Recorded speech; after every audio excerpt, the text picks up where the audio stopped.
The Vegas Golden Knights are in a battle for first place, and they've made some interesting moves at the trade deadline to help them get there. Chris Gawlik of Locked On VGK joins us to talk about that and all things Golden Knights next on the Locked On NHL podcast. You're Locked On NHL, your daily podcast on the National Hockey League. Part of the Locked On Podcast Network, your team every day.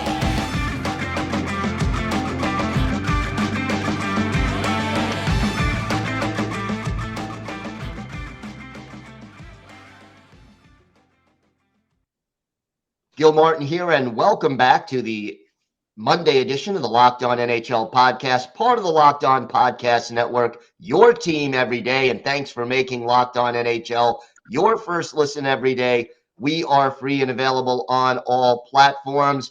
Big battle for first place. The Vegas Golden Knights in the thick of it. And they've made some interesting new additions at the trade deadline. Chris Gawlik of Locked On VGK here to talk about it with us. And Sunday, a big win over the Montreal Canadiens and a very familiar face, Jonathan Quick, making his VGK debut. How did he look out there? Literally still picking the popcorn out of my mouth. We just got walked in the door right now, so this is as fresh gets. And thank you for having me. I feel like this is the second time in like 72 hours. This is fun right now. Vegas is back where Vegas is very comfortable, and that's in the spotlight in the middle of the mayhem and letting the NHL know what the circus is that the Vegas Golden Knights are.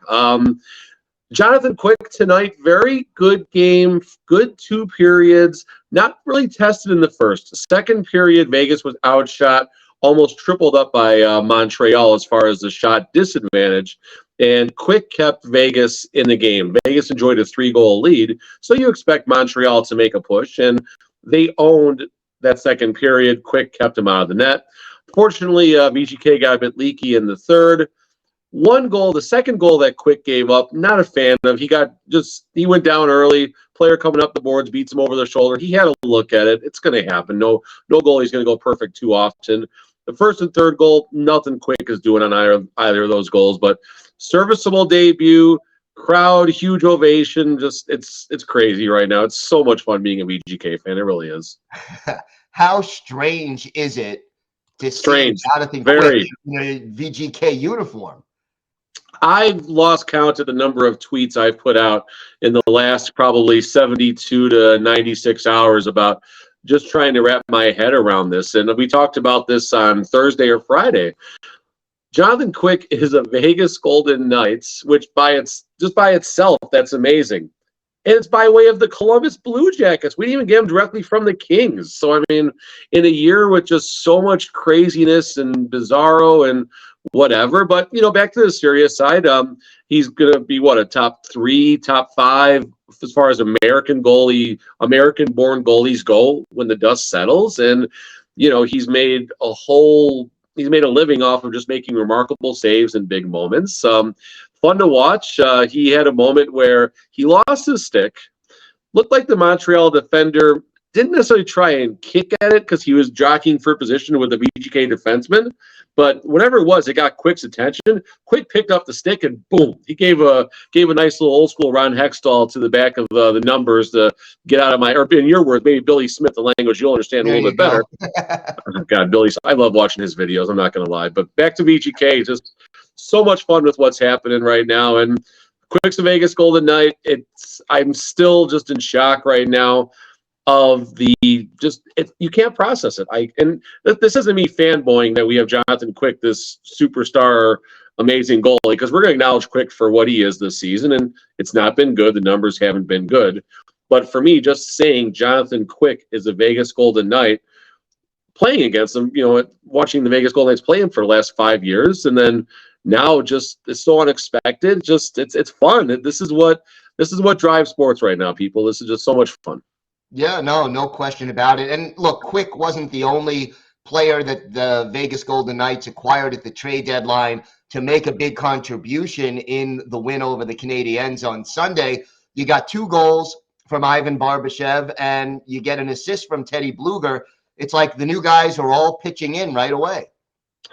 So, kind of start with Blueger first. Blueger was brought in to be the fourth line center, replacing Nicholas Waugh. I say replacing because Nick Waugh is currently injured. I think day-to-day is the prognosis right now.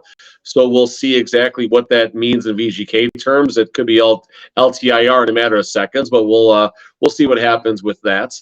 But again, to shore up that fourth line defense and take a role in the power play, Ivan Barbashev. I mean, I don't know what I expected from him. I saw he had a 60-point season, and then last year he didn't do too well. This season not doing too well, and it's like, okay, what are they hoping for out of this guy?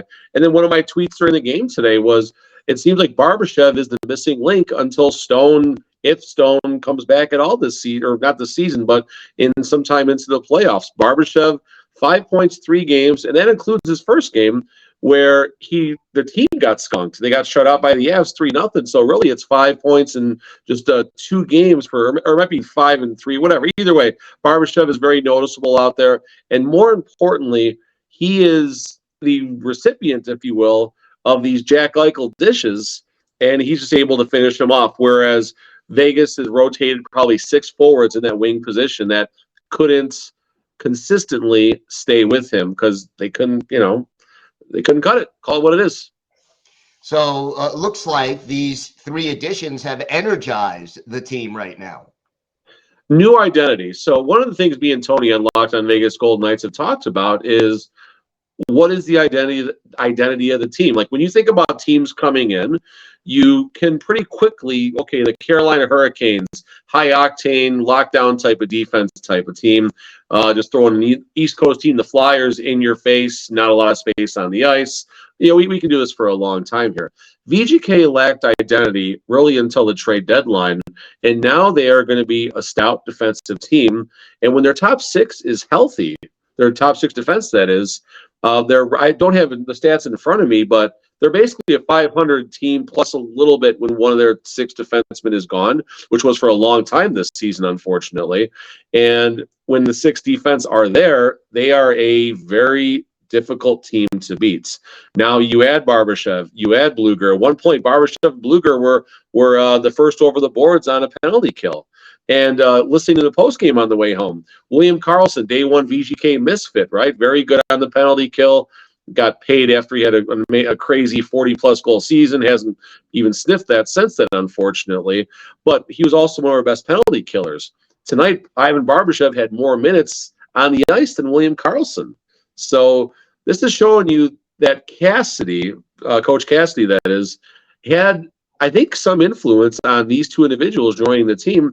These are his guys, right? Cassidy is starting to get his guys, his identity, and it's exciting right now. It's re-energized me as a fan. I also do the media side, but I do half the games usually with my kid as a fan in our season tickets and half the games in the press box, and this is fun right now. It's a lot of fun.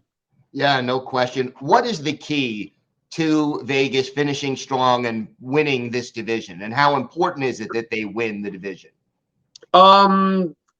Reverse question, how important is it that they win the division? I don't think it's that important, honestly. The playoffs, there's such a razor-thin margin of all the teams in the playoffs. And the home ice, Vegas has played better on the road than at home for most of the games. So if VGK is, first or second, I don't think that's a big deal. If they drop to third, and start on the road, that wouldn't be optimal. But it'd be nice to win the Pacific and have the best record in the West. But that's not going to be an indicator of how deep we go. You had another question in there. No, those were the 2. How important? Oh, the keys. What's the key? Right. You asked about the key. The key is just the defense keeping up right now. The defense needs to be a shutdown defense, and VGK has kind of shifted the mindset. It's winning a lot of 3-2 type of games, 2-1 type of games, scores you commonly see in the playoffs. Earlier in the season, I would have told you, listen, Vegas is going to have to win a lot of 5-4 games, right? A lot of 6-4 games, and that's not a recipe for success for too many teams in this league. If you can win a lot of games 3-2, 2-1 in the playoffs, you're going to go deep. I don't care if you're in the East or the West, you're going to go deep. All right. Well, Chris, why don't you tell our viewers and our listeners where they could find the podcast and where they could find you on social media? Locked On Vegas Golden Knights, YouTube, anywhere you find your podcast.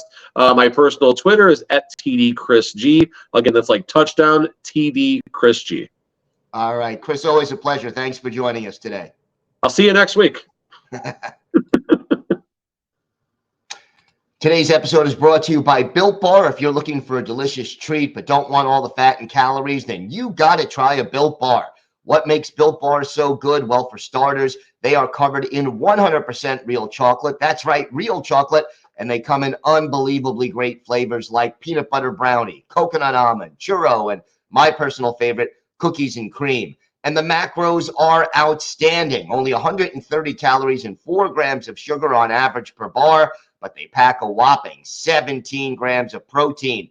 And now you don't need to wait around to get a box. Now you can still have a box delivered to your door by going to built.com, but now you can also pick them up right away at your local Walmart or Sam's Club. So now you have more choices anytime you're looking for a Built Bar, the protein bar that tastes like a candy bar.